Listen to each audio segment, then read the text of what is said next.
caught on roads. live stream In and the try back not to seat get is her banned. 14-year-old sister Jacqueline, Fuck it. and Jacqueline's girlfriend Manuela said, Just gonna restart. it's July 21st, 2017, and this is 18-year-old Obdulia Sanchez, live on Instagram while speeding down California roads. In the back seat is her 14-year-old sister Jacqueline, and Jacqueline's girlfriend Manuela Ceja. Neither has their seatbelt fastened, and what was caught on camera next would enrage the public and horrify those unfortunate enough to see it. But before we show you the disturbing footage, we're going to see how the one behind the wheel arrived at this fateful moment, and whether her troubled past affects your perspective will be for you to decide. It would be fair to describe Obdulia as a wayward, as she'd been that way since her younger years. Her unpredictability wasn't completely without cause. At age 11, Obdulia had been sexually abused by someone close to her family, an incredibly traumatic experience no child should ever have to go through. But reality can be cruel, and so it was to her again. At age 13, Obdulia was abducted by a middle-aged man. Not only was she subjected to similar abuse, she was also forced to drink alcohol and take methamphetamines. Jesus. Thankfully, this predator was caught and prosecuted, but his crimes against her marked the start Sorry, I of have to Obdulia's pause. battle. My headset broke. So you're saying that this guy not only fucking kidnapped her, but made her do meth? Like, what the fuck, bro? Well, my headset is busted.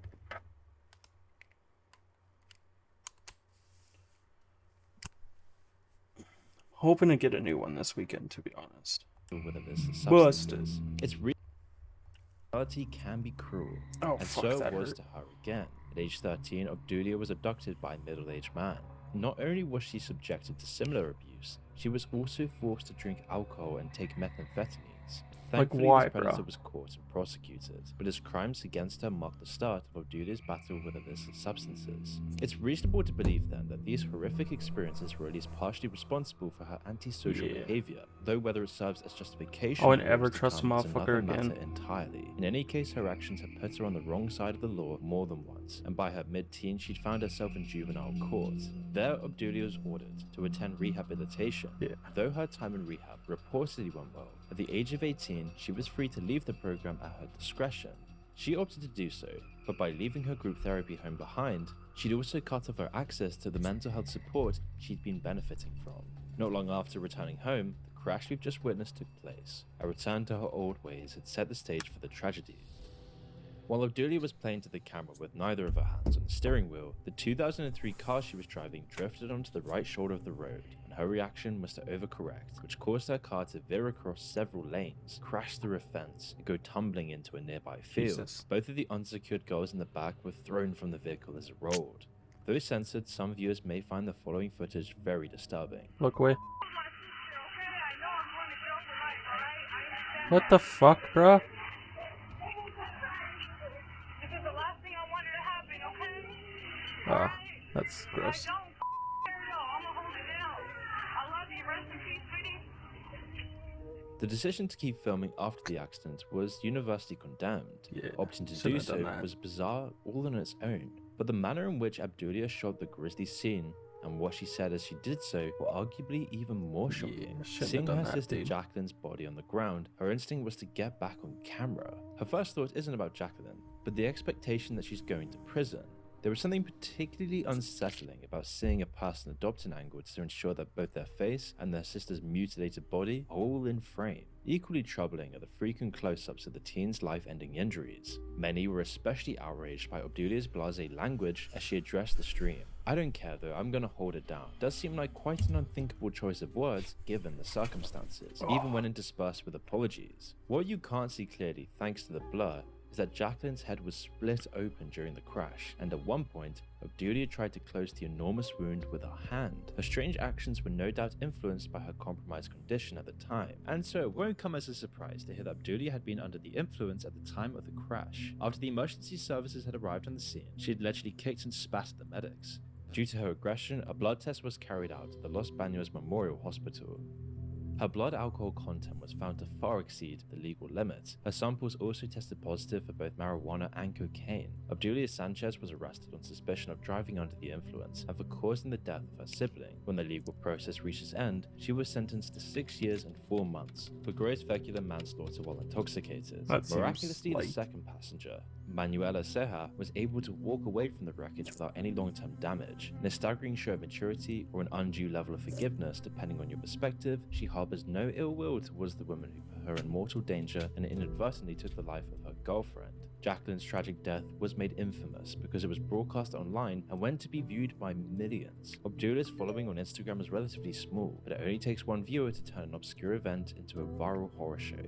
In this case, that viewer is Mary Hernandez, who followed Obdulia and screen recorded the crash. Hernandez re-uploaded the video to Facebook, where it received over 700,000 views before being removed. Her post is what allowed the troubling video to spread through media outlets, message boards, and shock sites. In an apparent attempt to justify sharing the graphic death of a teenager, she said the following. As someone who uses Snapchat, I see a lot of people driving with their, Snapchats and doing what she was doing. So to me, it was like an eye-opener. If the intention truly was to educate people on the dangers of reckless driving, then no one should understand that lesson better than Obdulia Sanchez herself. If she'd managed to address her past trauma, learn from her mistakes, and change herself for the better, some small amount of good might have come from this whole affair. Unfortunately, that doesn't seem to be the case.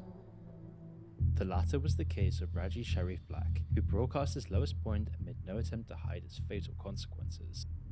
I would be doing this, but I gotta make it quick.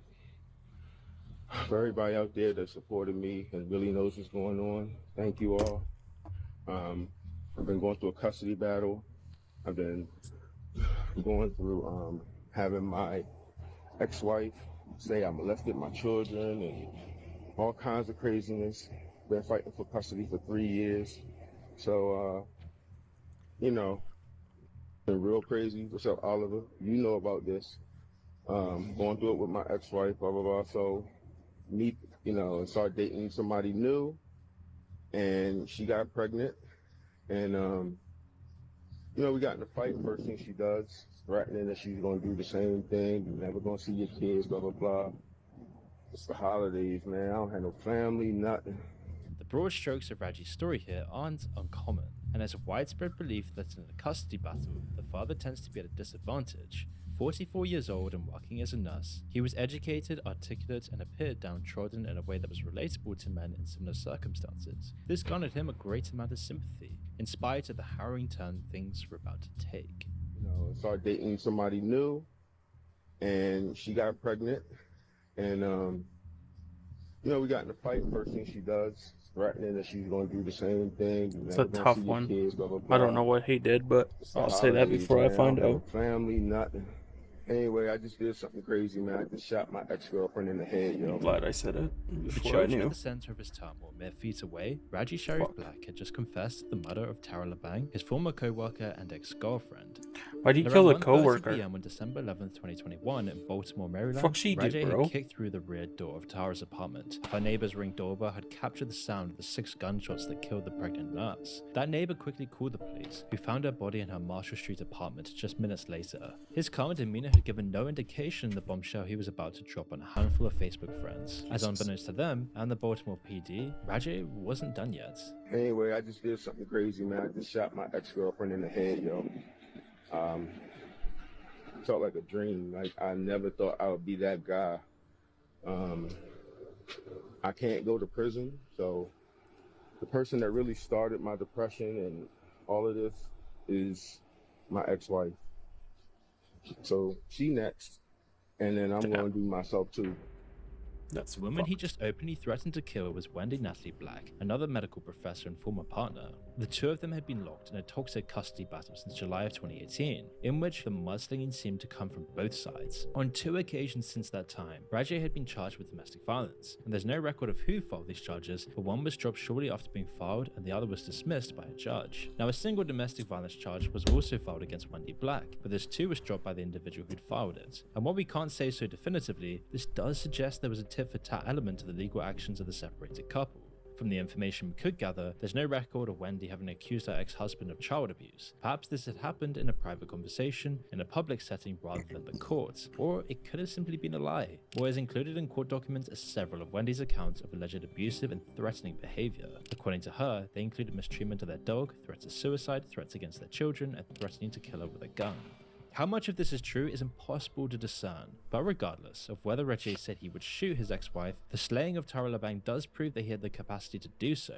In an interview with CBS News, another former girlfriend confirmed that he did have access to firearms, though she hadn't ever felt afraid of him personally. Quote, "Jay never cussed at me, he never raised a voice at me. He always told me because of what I had been through in a previous relationship of being abused that he would never hurt me. That's what he said to me." This anonymous ex gave no indication that he'd ever threatened suicide either, though did confirm that Black struggled with his mental health. I felt like I was the only support system for him in a way, but I had to choose my sanity. I had to choose my own well-being. You know, when I broke up with him, I still loved him incredibly, but I knew that I had to put myself first. I couldn't be a part of it because he just wouldn't get help. His reliance on this former partner was evident in a text he'd sent her. The message shown to CBS read, quote, "There was a time that I was so low that I didn't want to live anymore. It was you that helped me get through it." With context like what we've just heard, it's not too surprising that some would feel a degree of sympathy. Compounding the sense that Reggie may have been wronged was his allegedly unfair dismissal by a previous employer. There, he claimed to have been fired after having reported a doctor who'd been stealing drugs. While this would be unfair if it's true, there's an aspect of Rajay's character that calls his version of events into question. By nature, he seemed averse to accepting any responsibility for his hardships. His old Facebook page stands as proof. There, he frequently made reference to a friend of his ex-wife, who he believed poisoned her against him. He went so far as to make a picture of her as his profile image, in an attempt to name and shame. Even in happier moments, his bitterness about what he perceived as a betrayal still seemed to rise to the surface. It's worth having this in mind while viewing the most chilling part of his livestream. The person that really started my depression and all of this is my ex-wife. Take back she what I next, said. And then I'm going to do myself too, but I just wanted to say this to people. Don't play with people's emotions, man. Don't lie on these men. Oh, here's my ex-wife right here. Oh, fuck. The entirety of the brief stream had been recorded right outside of Wendy Black's apartment on Edenbrook Drive. I did not Columbia, see that coming. Maryland. As her ex-husband forces his way into her home, Wendy is told today is the day. Moments later, she was fatally shot. Damn. Having been blamed for causing Rajay's mental health struggles, he then turned the gun on himself.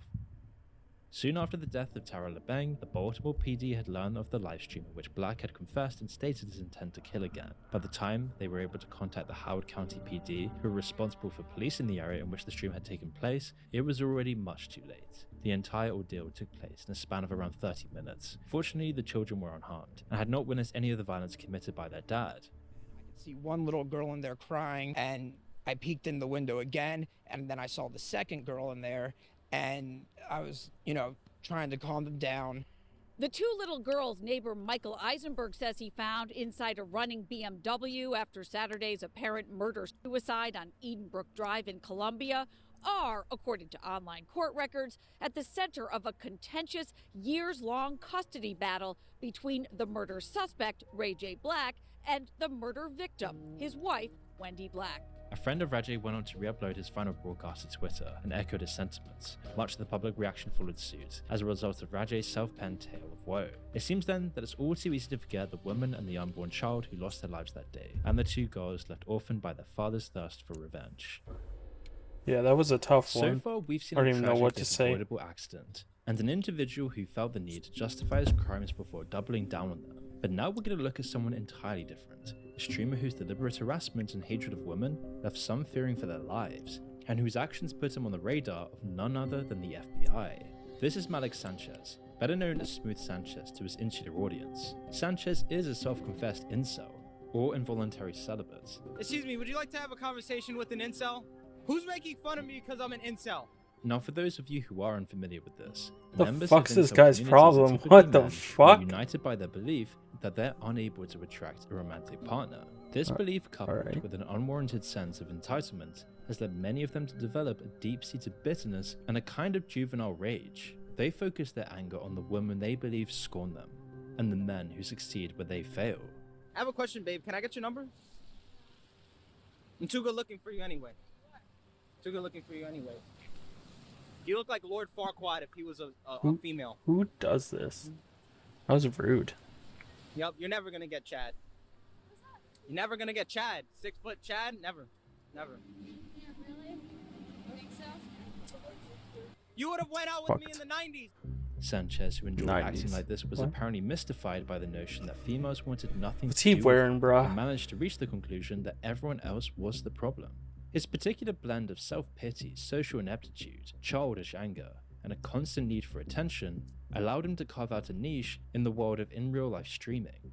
This genre of content typically features the streamer interacting with strangers on the streets, and it was the unsuspecting residents of Manhattan, New York, who had the misfortune of dealing with Sanchez. The audience he'd cultivated frequently encouraged him to harass the public, perform pointless stunts, and assault people with pepper spray, referred to as content spray by viewers and Sanchez himself. That's One fucked. look at the guy is enough to tell us that he'd struggled to fight his way out of a wet paper bag, though when he was on camera, he seemed to believe he was Mike Tyson in his prime. It was the pepper spray, never far from his grasp, that emboldened him, and the promise of its use seemed to be the primary draw for many of his followers. The fact When it that came Buddy to just bothering took men, that shit. Sanchez's MO usually began with trying to start an innocuous conversation in a deliberately abrasive tone. Doing good? What is Santa getting you this Christmas? He'd follow that up with attempts to escalate the situation through insults, homophobic Yeah, language, my and anger also issues could anti-Semitism never, bro. sprinkled in. What? Why do you sound like a... Are you Jewish? Are you Jewish? What's wrong with you? That's fucking In wild. the event he was able to get a reaction, he'd use the pepper spray and cry self-defense, Yeah, or while fuck blaming that. the victim for being too sensitive. Fucking serious? Are you fucking serious? You Fuck all you that. want problems? Are you fucking crazy? my You anger trying to attack issues, me bro. For filming you? Are you fucking serious? Shut the fuck up. I'm tired of people like you, man. I'm fucking tired of people like you. You take everything that I say to offense. Get the fuck out of here, you put. Occasionally things wouldn't go his way, and although he tried to stick to the tough guy act, the mask would occasionally slip if anyone actually called his bluff. Are you fucking serious right now? Watch this. Look at him. I'm calling the cops. Calling the cops. How do people just get away with this and no one like does shit? I'm calling the police. You just assaulted me. Yeah, run, pussy. Fuck. Yeah. Bro, he's running after me right now. Yeah. All right. Guys, he's running after me right now. This fucking loser, bro. With women, when he wasn't being justifiably rejected or hurling insults, he'd often try to make them feel uncomfortable or unsafe in a way that he could try to play off as a joke. See, you're not a Stacy either. What's that even mean, You're not bro? a Stacy either. But I will take your number though, cause you work out. You know, you're fit. I'm kidding. You're actually. You know what? I changed my mind. You're fat. You're fat, and I changed my mind. Like, how do people Fat, and I changed my just mind. walk by and Yes, let I'm him get body away shaming with you. it? Yes, I am. Body shaming. You're fat. Oh, you this whale, dude. You fat whale. Frequently, this meant bringing up his incel idols, Alec Minassian, and in Who's that? particular, Elliot Roger. I bust that shit. I fucking buzz that shit for Elliot Rogers all fucking day. I bust that shit for Travis Bickle. Travis Bickle. Yeah, Travis Bickle, taxi driver. Fucking real ass motherfucker, man. A character from For a context, movie? Elliot Roger was a self-confessed involuntary celibate and a complete narcissist. He was so Oh, convinced I know that he this was guy. exceptional in some way that he couldn't fathom why he wasn't inundated with female attention. In Roger's mind, he was doing all the right things, like driving an expensive car and wearing designer clothes. But what he wasn't doing was actually talking to any girls, as is a running theme with many incels. Instead of making a small amount of effort to grasp basic social concepts, he surmised that women enjoyed denying him and was deliberately making him suffer. It's an odd conclusion to reach when, as far as we can tell, he'd never actually been turned down because he'd never given anyone the opportunity to do so. Nevertheless, it was what he chose to believe. Didn't he Roger kill a bunch decided of that his people or bizarre something? self-pitying fantasy justified violence. And on May 23rd, 2014, he enacted what he called his retribution, Yeah. in which he took the lives of 7 people, including himself, injuring 14 others because he believed he hadn't been given the sexual attention that he was owed. That's And the more crazy. you learn about Roger, the more pathetic he seems. But this hasn't stopped him becoming a hero to those with a similar mindset. And given what he did, it's fair to perceive Sanchez's behavior as a threat when he constantly brings up the name and jokes about emulating his crimes. You stupid bitch. You stupid. How do you? You deny me? You like that? You like How do that? you Give me just? something to lose. I have nothing to lose. I have nothing to How? lose. I have nothing to How? lose. Hey, How? listen now, Like, right look at quick. these When I was spitting dudes. one time, I don't know. y'all I couldn't gonna do have it. to suck me off, or I'ma go crazy on the block. I'ma kill Are everyone you on just my block, letting? like Elliot Rogers, like Alec Manassian. No, I'ma just have to do one Like, time. there's When I one kill these one right in person their saying face, something I'ma pop 'em out right of in all their these goddamn people. face. I'ma do it one time. I'ma pop them Glocks off, blow the brains all day. I'ma blow your brains all day. For Sanchez and his audience, making women feel threatened was part of the fun and half of the point. Oh, However, fuck. it wouldn't be his outright misogyny that would boost his profile and ultimately lead to his downfall. Instead, it would be the self-crowned king of content's efforts to outdo other in real life streamers that would come back to bite him, but not before it gave him the attention he craved. Breaking news on the Queensboro Bridge, where a person climbed up part of the bridge and then streamed the stunt live on YouTube. Traffic was slowed to a crawl as emergency units worked to get the person down. We're told the climber is now in custody. Lanes were blocked going westbound on the upper level. The left lane on the upper eastbound level also was blocked. But again, the young man is now in police custody. In order to raise the bar, as he put it, Sanchez began to increase the level of stupidity in his output. He stuck to a strategy of inconveniencing people for the sake of entertainment, but managed to do so en masse with what remains his second most infamous stunt. It entailed climbing the Queensboro Bridge, which connects the island of Manhattan to Queens. Bridges of its type are all too easy to climb, as due to their construction, they're effectively giant ladders. Spurred on by his chat, he clambered up the supports until he reached a convenient spot to film Jump from. for Trump. Once Is there, one of the he patted comments. It's himself on the back crazy. for his accomplishment. Such a climb is also taken very seriously by the authorities, as there's no way of telling what the climber has planned. As a result, the entire crossing was closed until responders reached Sanchez, to a chorus of racial slurs from the chat. His audience had been happy to bankroll his antics, so he'd instructed family members to withdraw the cash prior to be taken into custody, likely for bail. The stream would actually land him a spot in the news, and although he'd occasionally exaggerate the size of his audience, his YouTube channel did actually peak at about 6,000 subscribers, so this kind of mainstream coverage was by far the most relevant he'd ever felt. As he'd said himself, he believed he wouldn't be able to top it, and in the end, he'd be right. Sanchez didn't pull off anything else so eye-catching, but he would draw the kind of attention he couldn't worm his way out of. Allahu Akbar. Allahu Akbar.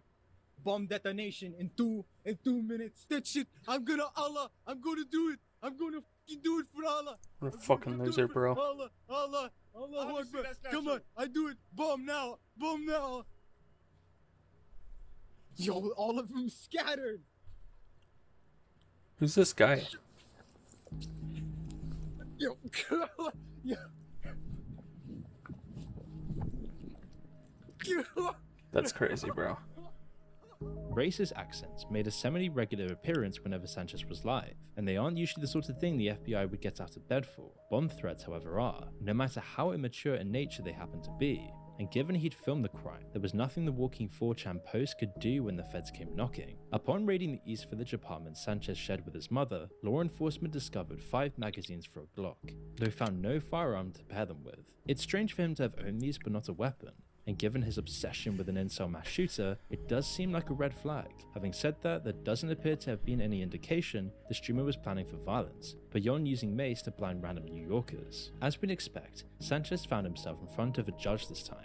Prior to the bomb hoax, he'd been arrested on 7 separate occasions, which prosecution argued should assure he served time in prison. Quote, he's been a menace to the community for years, all while spouting incel ideology, said the assistant US attorney Kaylin Lasky. Sanchez himself claimed he learned a lesson from the whole ordeal, telling the court, first and foremost, I would like to apologize. Basically apologized for all the fear I put into these women that day. I feel I should thank you because the behavior I was displaying was immature and that of a child. The fear he mentioned having caused was real. One of the women he met during the streamer's ludicrous outburst contributed via letter. She told the court that she'd left the city for a time, as she no longer felt safe there, and believed there might be a legitimate risk of a terrorist attack. Quote, Mr. Sanchez altered my faith in humanity, and made me realize there are truly bad people out there who enjoy seeing others suffer. Ultimately, the judge would deny the prosecution's request for prison time, feeling that Sanchez had made strides to turn his life around. Between his arrest and his sentencing on April 6th of 2022, Malik Sanchez had attended therapy, which he claimed had changed him. In that same span, he'd earned his high school diploma and expressed an interest in joining the military. In the end, he was sentenced to 9 months of home confinement and 3 years of probation, during which all of his online devices would be monitored. By that time, YouTube had already deleted his channel for hate speech. As of now, his Instagram is private, and his Twitter hasn't shown any activity since March of 2021. Hopefully this means Malik has outgrown his old ways, and left Smooth Sanchez behind him for good. Bro. But our final subject today is one that requires a little background All info that for and you most got to 9 understand, months. especially those of us living in the West. Typically, when we think of streaming, we tend to associate it with gaming, creative endeavors like art and music production, just chatting and so on. Smaller but familiar subcategories have their place, such as in real-life streams, but generally speaking, even those are innocuous. Elsewhere in the world though, there's a genre of live stream that has managed to gain a disturbing level of prominence, and it's known as trash streaming. Trash streaming is aptly named, given trash is a fair descriptor of those who participate. At their core, trash streams are about causing harm for the purpose of entertainment, whether it befalls the streamer themselves or the other participants who might be willing or unwilling. There's a great deal of variation in what viewers pay to see, especially when it comes to voluntary participants. They often entail drinking dangerous levels of alcohol, fights, enacting cruel pranks, performing dangerous stunts, or committing acts of self-harm, among many other things. When it comes to the involuntary ones, the content can often be darker. The extreme end of the spectrum has been known to feature random acts of violence, domestic abuse, and even sexual assault. The majority of streamers in this niche and the lion's share of their audience are based in either Eastern Europe or most prominently Russia.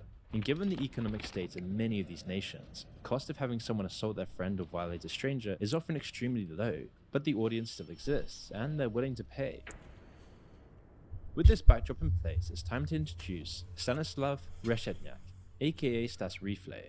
Stanislav is undoubtedly among the worst streamers to ever go live, and luckily for him, the worst of humanity is what his viewers were there to see. But the way his days online would come to an end would even shock them, though they were still content to watch the acts of cruelty that would strip him of what would charitably call his career, and his depravity would cost the victim far more. When Stanislav was on screen, so was alcohol, and the flow of drinks assured that the flow of aggression and stupidity was unending. A frequent victim was this tragic friend of his who kept coming back in spite of the constant humiliation.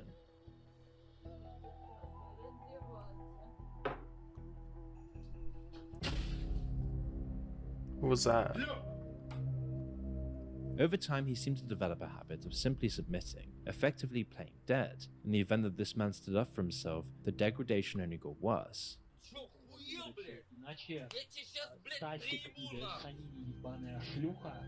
If Stanislav wasn't bothering his metaphorical punch bag, there's a good chance he'd be fighting with his inebriated co-stars.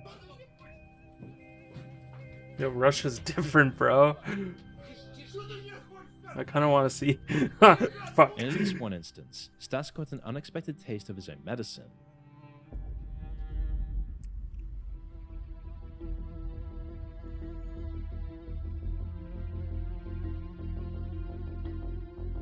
Damn, he just got dropped. Fuck.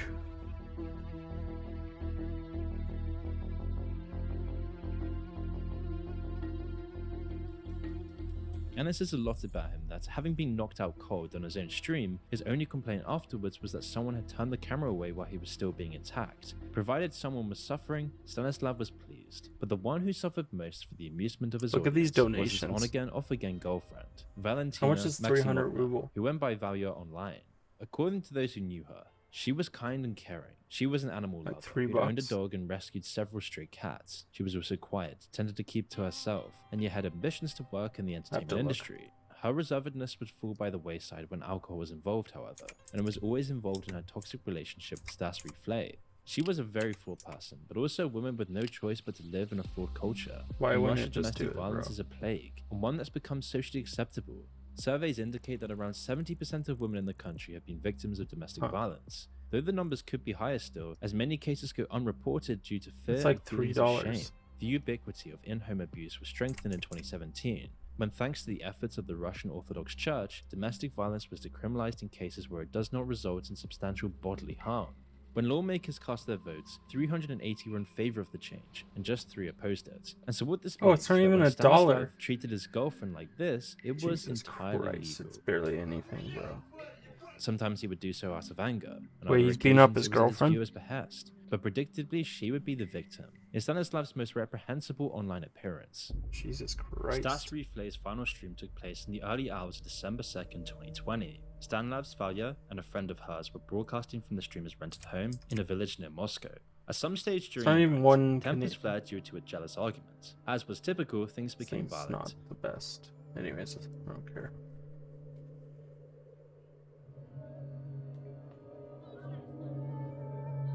She just pull up a knife? Yep.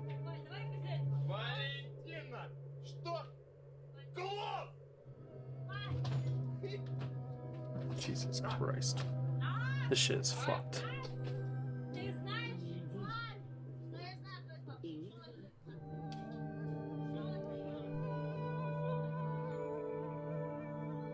Did she just kill him? The stream cut out when it did because Valya had disconnected the internet, though whether this was intentional or accidental during the struggle is impossible to know. When the stream returned, Stanislav was seated on his computer. During the downtime, he'd stripped his girlfriend of all her clothes but her underwear, and according to some reports, dumped cold water all over her. He'd then forced her onto the balcony, where she was exposed to sub-zero temperatures for around 15 minutes. Allegedly, Stas was paid $1,000 by a viewer to do so, but that payment isn't featured in any of the archived streams as far as we can tell. Regardless, while his girlfriend was lying unresponsive in the hallway, his attention was on how to abuse her further. Note that the affectionate language only began when the gravity of what he'd done began to set in.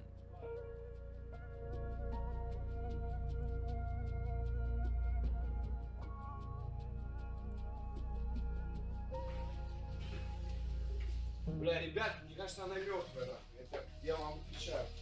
Валя, Валя, Валя. Валь. Валь, ты живая? Like, why are you shocked, bro? Блядь, надо скорую помощь вызывать. Мне кажется, она мертвая, ребят. Бля, And who is this other chick? Помощь, пиздец, блядь, Just ребят, блядь. sitting here once again Я watching вам отвечаю, crazy мне кажется, fucking у неё shit. нет даже сердцебиения, Валь. Валь, ты живая, заяц мой? Ну ты чего? Валь, ты живая, нет? Блядь, ты как мертвая, блядь, Валь. Заяц, ну ты чего?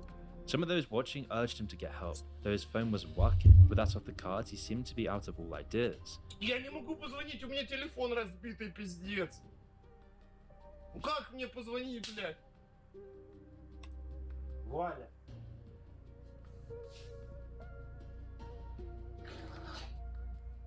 Eventually, he acted on a viewer's suggestion to speak to his neighbors. The brief trip outside is why we see him wearing a coat here. Stanislav's reason for having left her in the hallway is a phenomenon some of you will no doubt be aware of. Бухал до этого только все, не бухал там, поздурил с ней, немного леща пару и ебал ей нахуй.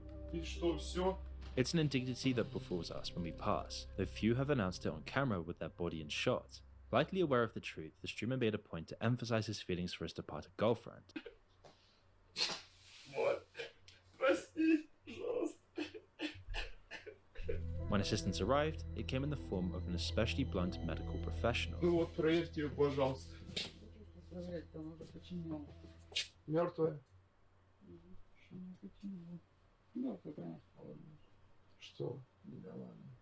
Все, мертвая? Это что, с тех пор еще снимаете дом? Да. Столько времени. Мертвая, конечно.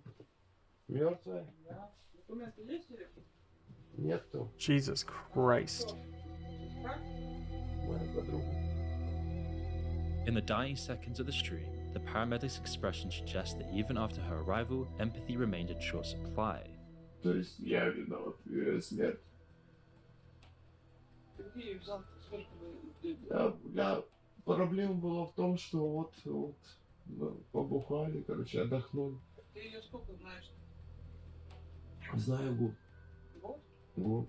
Stanislav was correct. His ship was indeed sinking.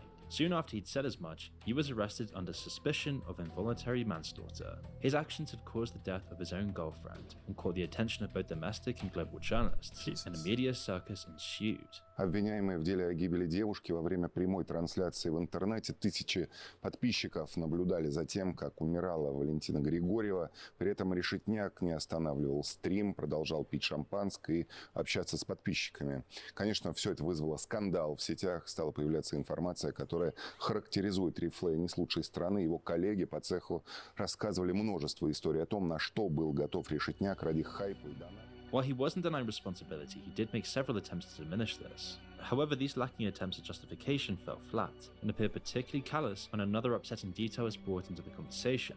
Valia had claimed to be in the early stages of pregnancy prior to the stream that ended her life. Stanislav denied this, and appeared cagey about admitting to the nature of their relationship. Какие у вас отношения с Валентиной были? Дружеские. Моя любимая подруга.